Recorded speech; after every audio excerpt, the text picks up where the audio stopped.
मसीह में सभी मेरे प्रिय भाई बहनों को मेरी ओर से प्रभु यीशु मसीह के नाम से मैं जय मसीह की रखता हूँ। और मैं परमेश्वर का धन्यवाद करता हूँ कि परमेश्वर आज मुझे आपके बीच लेके आया एक मैसेज के जरिए। और परमेश्वर ने मेरे मन में डाला कि मैं आपको परमेश्वर का कलाम है वो आपके साथ शेयर कर सकूँ। और आज का जो मेरा वचन है, परमेश्वर ने मुझे बताया कि बहुत से लोग हैं जो खुदा के साथ चलते थे, लेकिन पाप ने उन्हें घेर लिया, उनकी अभिलाषों ने उन्हें घेर लिया और वो परमेश्वर से दूर हो चुके हैं।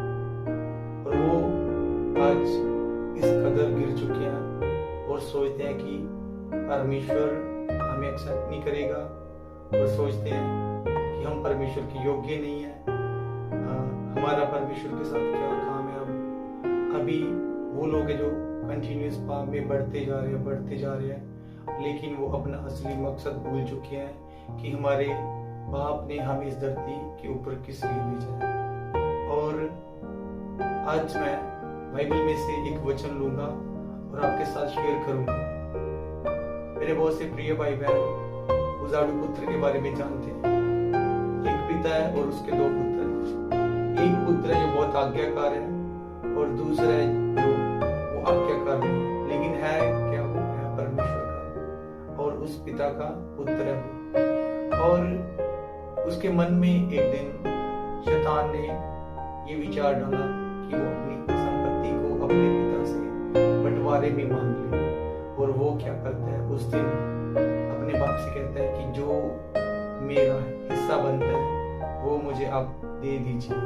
उसके बाद उसके साथ क्या होता है, जब वो अपनी संपत्ति का हिस्सा पा लेता है और वो किसी और देश में चला जाता है और वहां पे वो पाप में, अभिलाषों में वो उस सारे पैसे को, संपत्ति को उड़ा देता है। और एक समय ऐसा आता है कि उस देश में अकाल पड़ जाता है।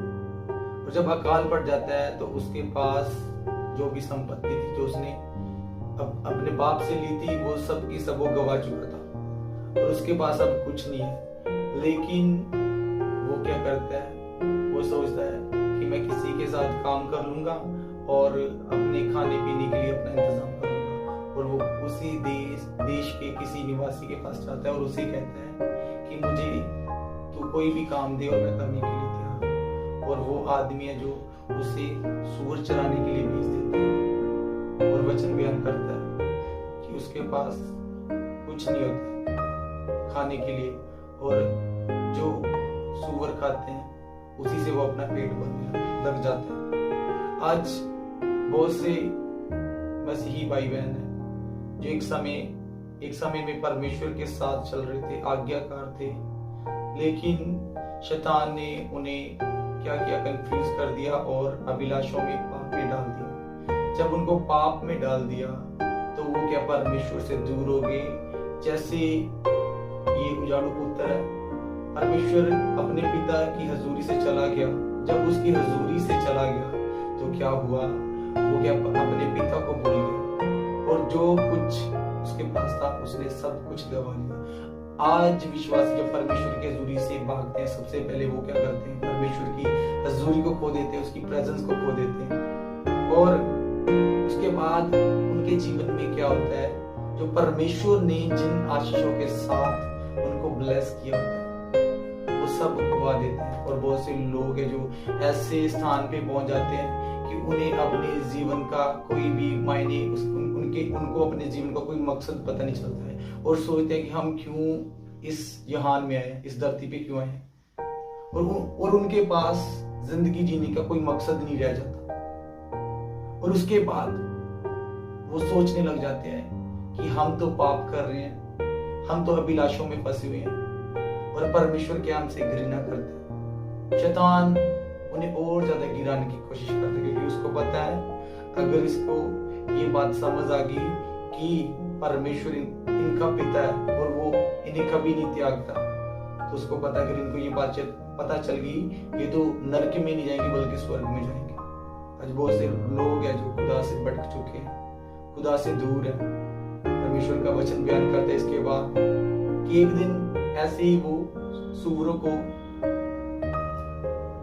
चरा रहा था और उसके मन में विचार है कि मेरे बाप के घर में जो नौकर है मुझसे कहीं बेहतर है, अच्छा खाते हैं, अच्छा पहनते हैं, तो क्यों ना मैं अपने बाप के पास जाऊं और उसे बोलूं कि मैं तेरा पुत्र कहलाने के योग्य तो नहीं हूं, तू मुझे अपने नौकरों में शामिल कर ले। आज बहुत से लोगों की स्थिति ऐसी है कि वो परमेश्वर की हजूरी में जाना चाहते हैं, लेकिन उनके पास साहस नहीं है, उनके पास वो हौसला नहीं है, और मन ही मन में वो टूटे हुए और कह रहे हैं कि प्रभु हम तेरे योग्य नहीं है, हम तेरी हजूरी में बैठने के लायक नहीं है, हम पापों में ग्रस्त है, हम पापों में फंसे हुए हैं, हम दलदल में, हम काली गहराई में फंसे हुए हैं, शैतान की गहराई में फंसे हुए हैं। लेकिन जब वो पुत्र, उजाड़ू पुत्र अपने बाप के पास गया, अभी उसके बाप ने उसे दूर से देखा और दूर से देखते उसने कहा कि ये मेरा प्रिय पुत्र आ रहा है। और जब वो पुत्र अपने बाप के पास गया और उसने कहा कि इसके लिए अच्छे वस्त्र लेके आओ और एक अंगूठी लेके आओ और एक बछड़ा आज काटो और हम आज जश्न मनाएंगे, और वो कहता है कि हे पिता, मैं तेरा पुत्र कहलाने के योग्य नहीं, मुझे अपने नौकरों में शामिल कर ले। वो कहता है नहीं, मेरा पुत्र मर चुका था लेकिन आज वो जीवित हो चुका है। हालेलुया।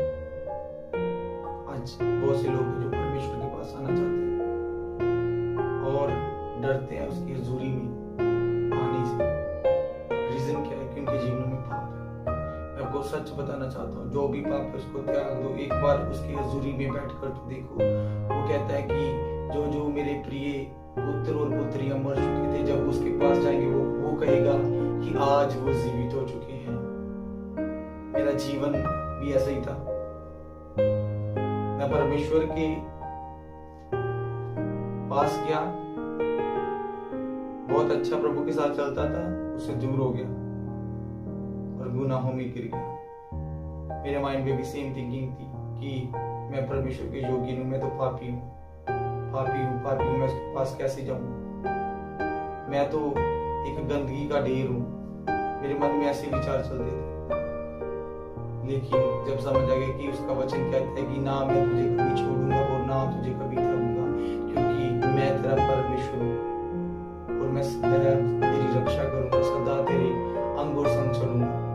तब मुझे पता चला कि वो परमेश्वर वाला है, वो कभी किसी को नहीं छोड़ता है। चाहे आपको दुनिया छोड़ जाए, चाहे आपको कोई भी छोड़ जाए, लेकिन वो परमेश्वर आपको कभी नहीं छोड़ेगा, क्योंकि उसका वचन सत्य और अटल है, वो कभी भी नहीं टलता। जो उसके मुख से निकल जाता है वो हमेशा पूरा होता है।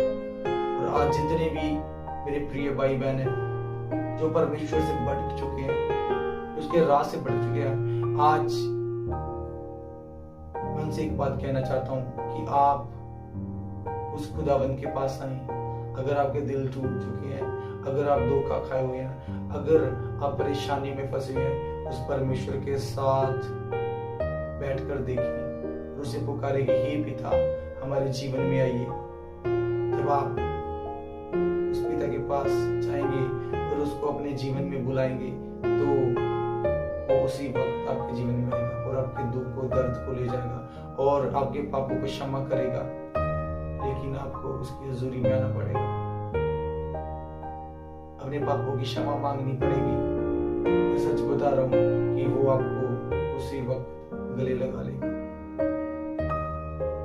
सो आइए, मैं उन सबके लिए प्रार्थना करना चाहता हूँ इस वचन को सुन रहे और अपना जीवन खुदा को देना चाहते हैं। हे मेरे प्रिय पिता परमेश्वर यीशु, मेरे पिता, मैं प्रार्थना करता हूँ जितने भी जन मेरे परमेश्वर इस वचन को सुन रहे, मेरे परमेश्वर जो आपसे भटक चुके हैं, मेरे परमेश्वर आपके रास्तों से भटक चुके, मेरे परमेश्वर, मैं उनके लिए प्रार्थना करता हूँ प्रभु यीशु मसीह के नाम से। मेरे परमेश्वर, उनका जीवन मेरे परमेश्वर चेंज हो। मेरे परमेश्वर प्रभु, वो जान पाए कि आप उनके स्वर्गीय पिता है जो उनको गले लगाने के लिए तरस रहे हैं। प्रभु सच में, चाहे वो धोखा खाए हुए हैं प्रभु, चाहे शैतान के जाल में फंसे हुए, मेरे परमेश्वर है खुदा, जिनके मन टूट चुके हैं, जिनको अपनी लाइफ का कोई मकसद नहीं पता है मेरे परमेश्वर, इनको ये नहीं पता कि वो किधर को जाएं, ऐ मेरे परमेश्वर आज इसी वक्त मेरे पिता जब वो इस प्रार्थना को ग्रहण करे, उसी वक्त मेरे परमेश्वर आपका आत्मा उनके जीवन में कार्य करे और मेरे परमेश्वर प्रभु उनके जीवन चेंज हो। मेरे परमेश्वर, मेरे पिता,